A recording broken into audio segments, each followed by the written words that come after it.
안녕하세요. 오늘은 대중교통으로 갈 수 있는 국내 최고의 화산절경으로 여행을 떠나고 있습니다. 오늘의 목적지는 수도권에서 꽤 멀지만 편하게 갈 수 있는 방법이 있습니다. 이곳은 지하철 2호선 강변역입니다.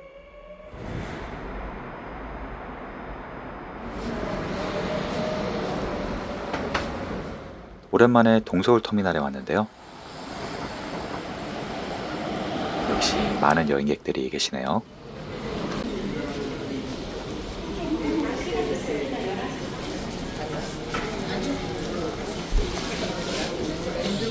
오늘 제가 탈 버스는 11번 플랫폼에서 출발합니다. 첫 차지만 출발 시간은 8시 40분으로 조금 늦은 편입니다. 저는 우등버스를 탈 때는 늘 13번에서 15번 사이 좌석을 예매하는데요. 차량 구조상 가장 흔들림이 적은 위치이기 때문입니다. 이제 출발합니다.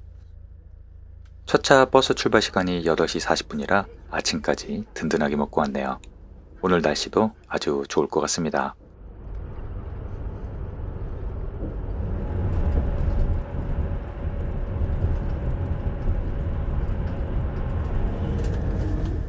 고속도로를 한참 달려 안동 중간 정차지에 도착했습니다. 이곳에서 약 30분 정도 쉬었다 가는데요. 바로 앞에 안동역이 있더라고요. 안동터미널에는 식당과 마트가 잘 되어 있는데요. 정차 시간이 30분 정도 여유가 있어서 이곳에서 점심을 간단히 해결하거나 간식을 구매할 수 있습니다. 버스는 다시 출발하여 안동댐 근처를 달리는데요. 제가 예상했던 것보다 호수의 규모가 훨씬 커서 놀랐습니다.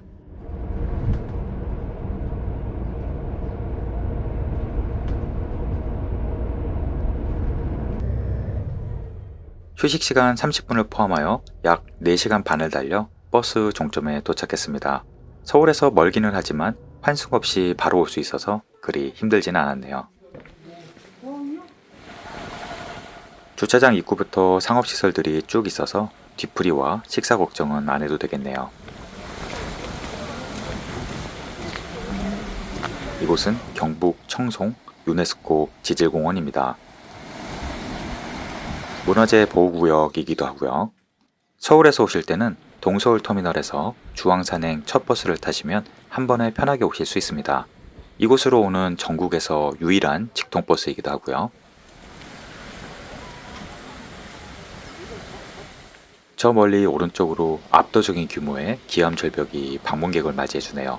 마치 손바닥 모양 같죠?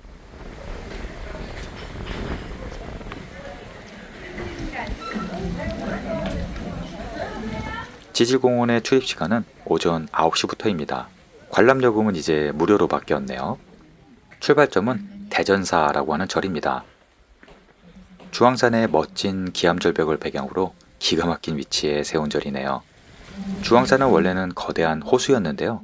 엄청난 화산 분화가 생기면서 화산재가 쌓여서 지금의 주황산이 되었습니다. 그래서 그 지질학적 가치를 인정받아 세계적으로 유명한 유네스코 지질공원으로 지정이 되었습니다. 주황산의 산세가 우리나라 어디에서도 볼 수 없는 독특한 형태가 된 것은 화산 폭발 때문입니다.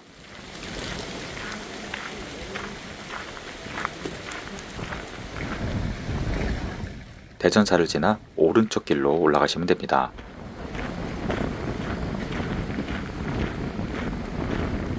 곳곳에 이정표가 잘 되어 있어서 길을 잃을 걱정은 안 하셔도 됩니다.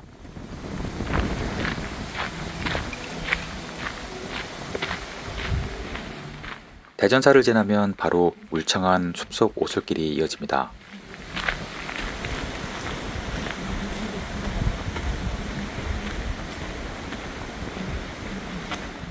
길 왼쪽으로 맑은 계곡물이 흘러서 물소리를 청량하게 들으며 걸을 수 있는 멋진 코스입니다.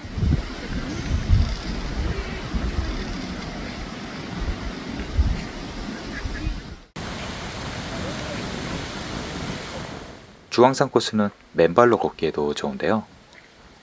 각 구간별로 등급이 나눠져 있으니 참고하셔서 걸으시면 좋겠습니다. 이렇게 신발장도 있고 세족시설도 잘 되어 있습니다.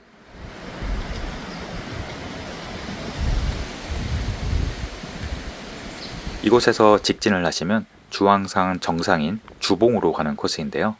정상까지의 능선은 전망이 거의 없기 때문에 정상을 목적으로 가시는 게 아니시라면 왼쪽 다리를 건너는 코스가 훨씬 쉽고 재미있습니다. 기암교라는 다리를 건너시면 됩니다.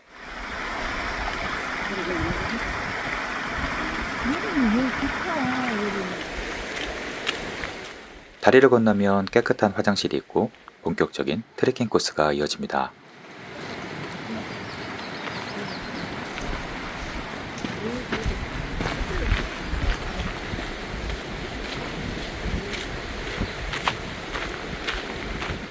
조금간이 재미있는 바위가 있는데요. 계곡의 거대한 바위 위에 조그만 돌이 많이 올려져 있습니다.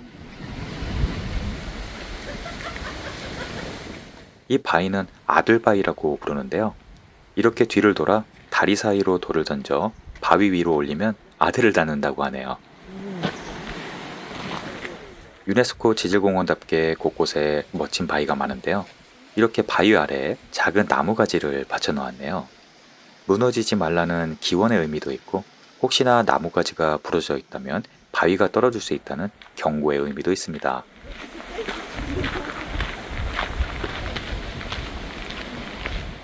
대부분의 코스가 평탄하고 길도 정비가 잘 되어 있고 쉼터도 곳곳에 많아서 좋았습니다.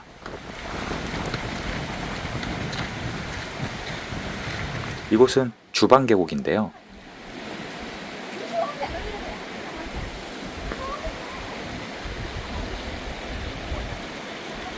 멋진 기암절벽을 배경으로 청량한 물소리가 아주 일품이었습니다.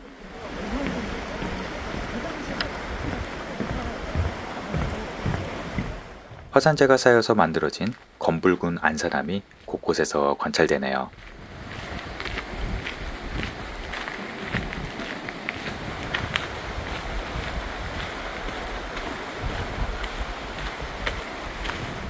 주황산 트레킹 코스는 지금도 개선되고 있는데요. 아래쪽을 보니 아주 큰 쉼터가 거의 완성이 되었습니다. 특히 넓은 세족장이 인상적인데요. 완성이 되면 전국에서도 손꼽히는 맨발 걷기 코스가 되겠는데요.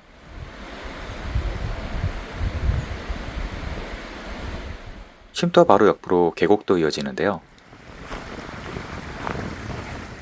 절벽으로 감싸여진 아담한 계곡물이 정말 시원했습니다.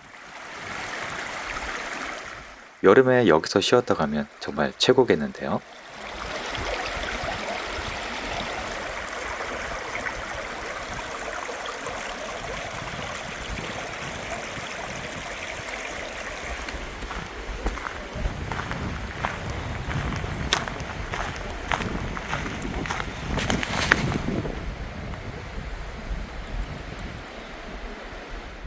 이제 주황 갈림길이 나왔는데요. 저는 여기에서 주황암 쪽으로 가겠습니다. 자하교 다리를 건너시면 되는데요.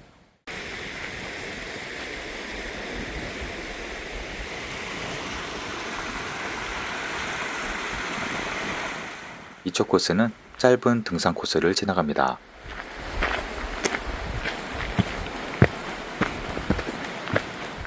쏟아지듯 내리는 피톤치드가 온몸으로 느껴지는 울창한 숲속 트레킹 코스입니다. 꼭 이쪽 코스로 먼저 가시는 걸 추천드립니다.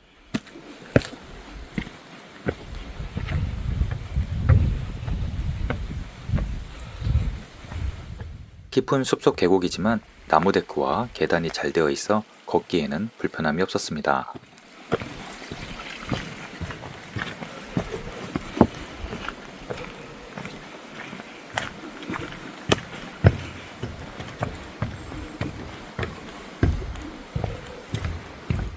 조금 가면 주황굴 사거리가 나오는데요.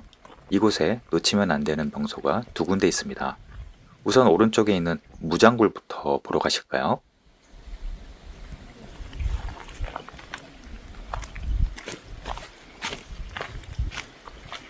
무장굴로 가는 길은 아주 좁은 산길인데요. 많은 분들이 찾는 코스가 아니지만 400m 정도만 가면 도착하니 한 번쯤 가보시길 바랍니다. 갑자기 거대한 회색 절벽이 나타나는데요. 이곳은 중국 주왕이 신라로 도망을 와서 이곳에 무기를 숨겼다는 전설이 전해집니다. 주왕굴 바로 앞에 주왕암과 관운봉의 경치가 기가 막히네요.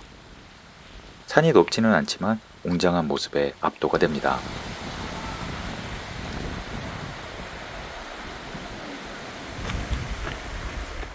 무장굴은 정말 신기했는데요. 자연 풍화작용으로 만들어진 6m 정도 깊이의 자연굴입니다.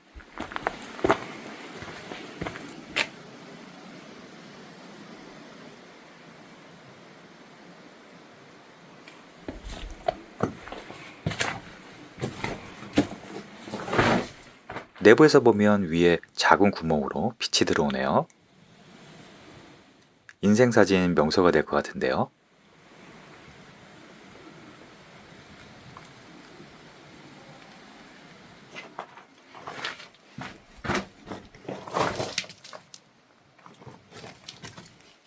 다시 사거리로 돌아와서 이번엔 주왕굴로 가보겠습니다.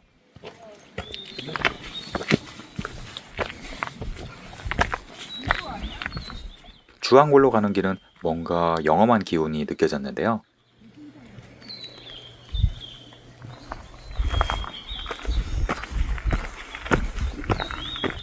검은 나비는 영혼을 상징한다고 하는데 묘한 기운이 느껴지네요.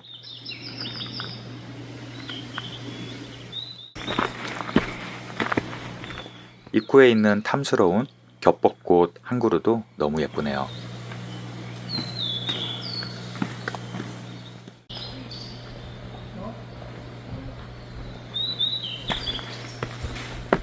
입구를 들어서면 이곳의 위치에 감탄하게 되는데요. 정말 신기한 곳은 암자 뒤쪽에 있습니다.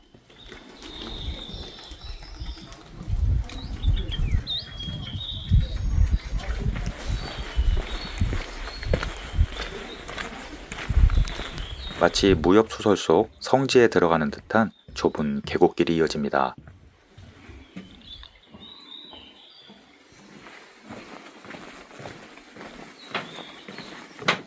곳곳에 소원을 적은 노란 소원지가 이곳이 어떤 곳인지 말해주네요.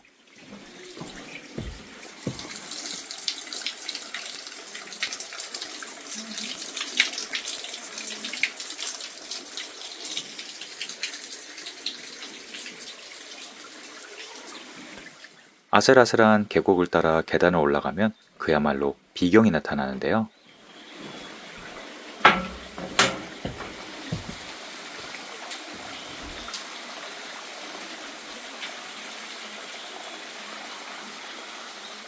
이곳이 주왕굴입니다. 오랜 시간 풍화작용으로 생성된 이 굴은 지금은 산신각으로 이용 중입니다. 절벽 한가운데 이런 굴이 생겼다니 대자연은 정말 놀랍네요.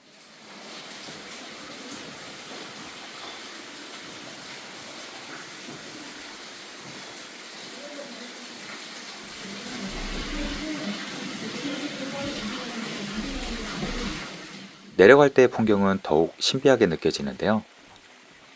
주왕이 병사들을 피해 이곳에 숨어 있었다는 게 이해가 갑니다.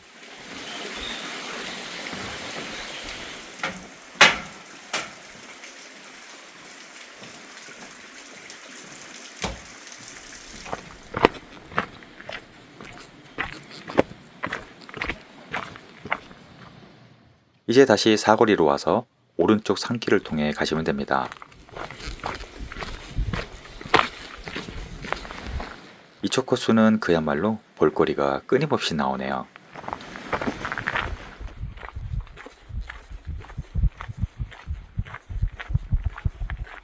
이곳은 병풍바위 전망대입니다.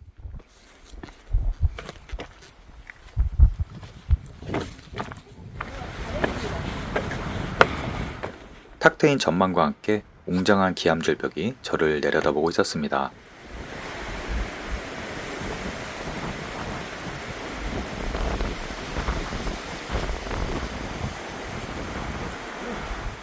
말문이 막히는 절경인데요.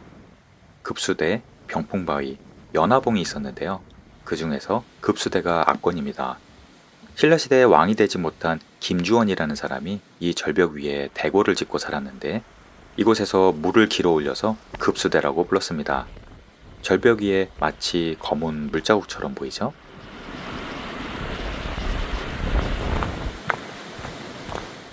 이렇게 좋은 트레킹 코스가 한적하다는 게 이상할 정도인데요. 아마 대부분 편한 코스로 다니시는 것 같습니다. 아까 봤던 급수대와 병풍바위 사이로 길이 이어지는데요. 그래서 좌우로 올려다보면 아찔한 절벽이 보입니다.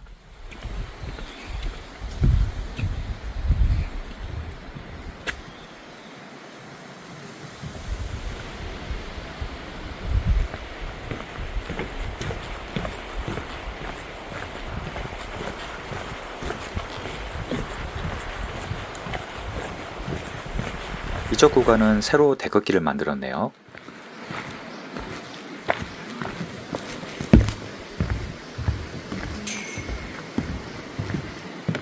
새로 생긴 이 다리가 없었다면 이쪽 코스는 지나가기 힘들었을 것 같네요.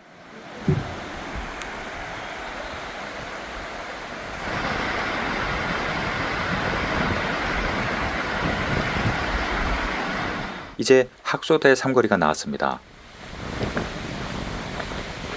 이곳에 화장실도 있고요. 유명한 시루봉 바위가 있습니다. 떡을 치는 시루를 담았다고 하는데요. 사실 옆에서 보면 사람 얼굴처럼 보입니다. 여기에서부터 용추 협곡이 시작되는데요. 이번 코스의 하이라이트 구간입니다. 학소교 다리를 건너면 되는데요. 계곡이 아주 깊고 멋지네요.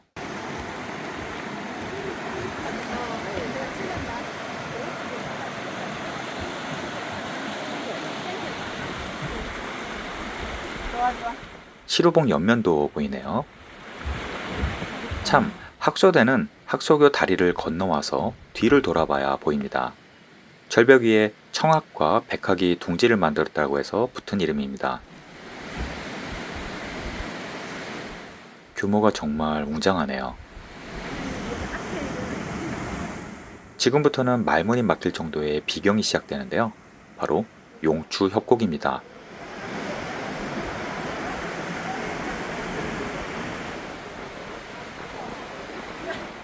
화산 폭발로 생성된 이곳은 국내 유일의 화산 절경인데요.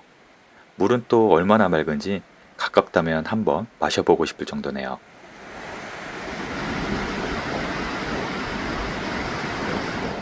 이 멋진 폭포는 용추 폭포입니다. 100m는 넘어 보이는 절벽으로 둘러싸인 비경 중의 비경이네요.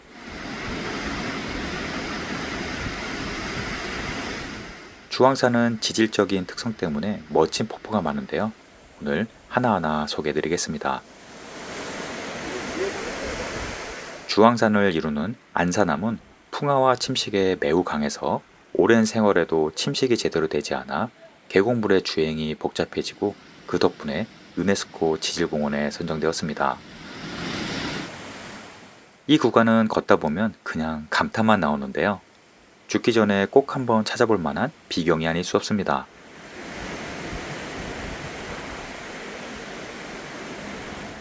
특히 가을에는 단풍과 함께 더욱 멋지다고 하는데요.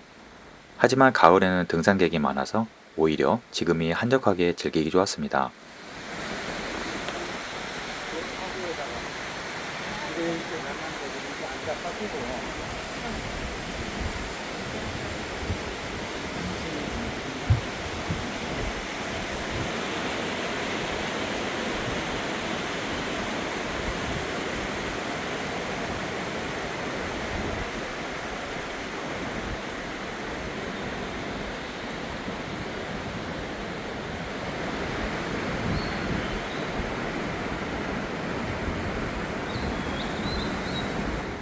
용추 협곡을 지나 계속 길이 이어집니다.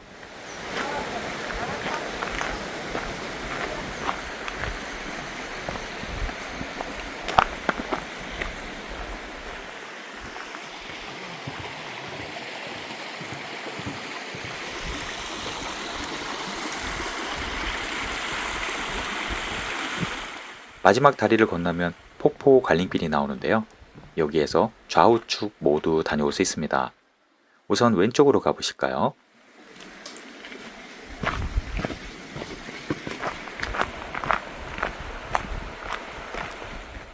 폭포로 가는 길은 거대한 계곡을 끼고 이어집니다.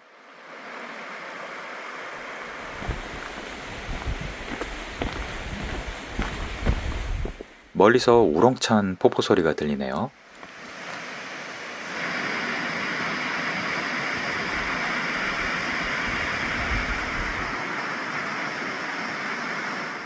멀리서 봐도 경치가 장난이 아니네요.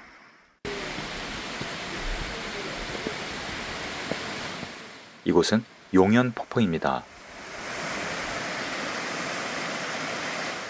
세상에 이런 경치가 있었다니 믿을 수 없을 정도입니다.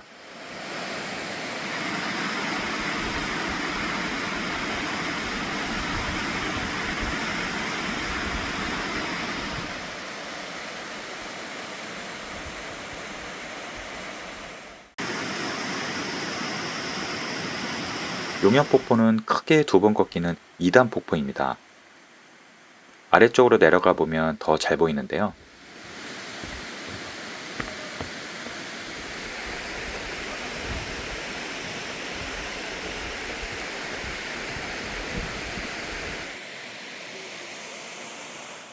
이쪽에서 보면 마치 한 개의 폭포처럼 보이네요.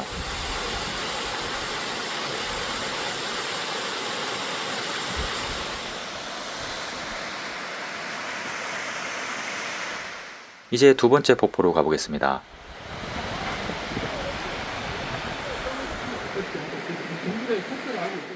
갈림길에서 약 200m쯤 가면 되는데요. 폭포로 가는 길도 아주 멋졌습니다. 안 왔으면 후회할 뻔했는데요.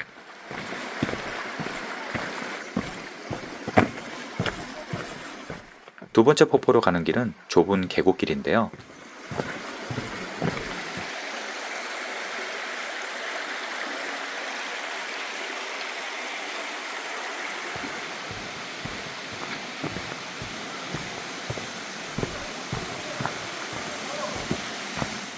계곡길 끝쪽에 절구 폭포가 있습니다.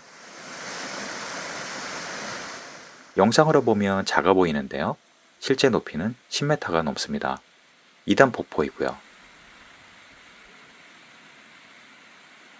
특이하게도 가운데 절구 모양으로 구멍이 생겼는데요. 오랜 세월 폭포물에 깎여서 생긴 자연 구멍입니다. 이곳은 잠시 돗자리를 깔고 오시면 한여름에도 춥다고 합니다.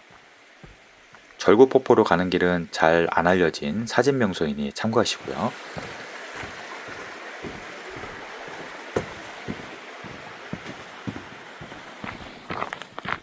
이제 다시 내려가는데요. 내려갈 때는 또 다른 경치로 다가오네요.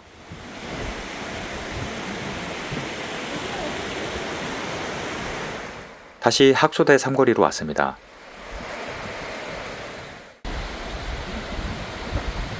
이곳에서 계단으로 올라가면 제가 아까 왔던 주왕암 코스이고, 오른쪽으로 가시면 편하게 대전사까지 이어지는 코스입니다. 저도 내려갈 때는 오른쪽으로 가겠습니다. 만약 대전사에서 용추협곡만 편하게 보시려면 이 코스로 오시면 됩니다. 이쪽 코스는 누구나 편하게 걸을 수 있는 무장애 코스인데요. 기암절벽이 곳곳에 조망이 되는 좋은 트레킹 코스입니다.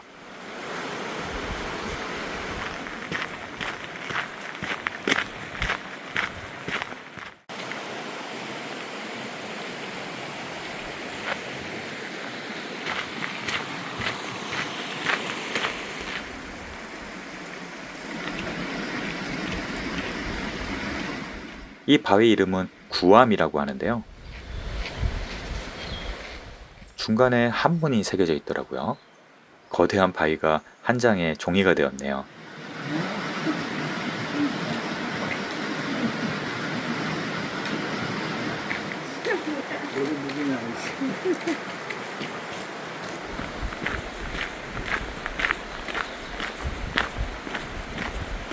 이곳은 주왕산성이라고 하는데요.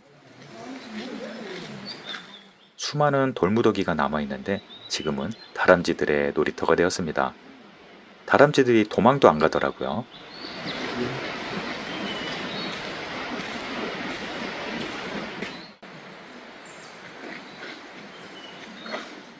참고로 이쪽 코스는 어린아이들도 아주 잘 걷고 맨발로 걷는 분들도 많았습니다.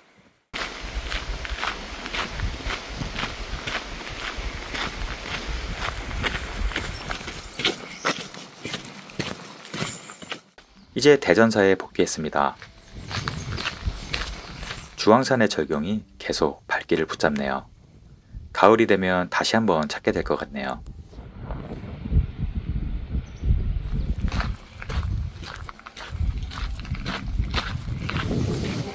버스 시간이 남아 있어서 여기서 저녁을 먹고 갈 건데요. 식당이 워낙 많으니 아무데나 들어가도 메뉴는 비슷비슷합니다. 참, 청송이라 사과 막걸리가 있었는데요. 안 먹어볼 수 없죠. 좋아하는 산채 비빔밥으로 든든하게 식사를 하고 조금 아쉬워서 파전까지 시켰네요. 사과 막걸리 술통은 노란색이지만 막걸리는 흰색이었고 약한 사과 맛과 향이 느껴지는 맛이었습니다. 산행어 먹는 밥은 언제나 꿀맛이죠.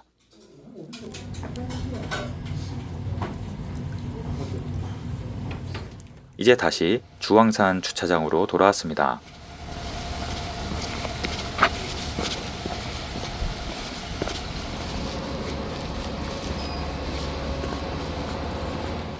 여기에서 하루 3번 동서울행 버스가 있는데요.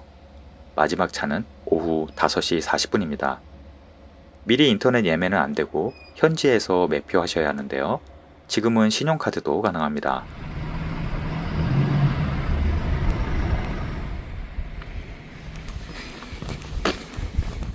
오늘 소개해드린 청송 유네스코 지질공원은 수도권에서는 꽤 먼 곳인데요. 등산 후 피곤한 상태에서 자차로 운전한다면 당일치기로는 조금 무리가 있는 코스입니다.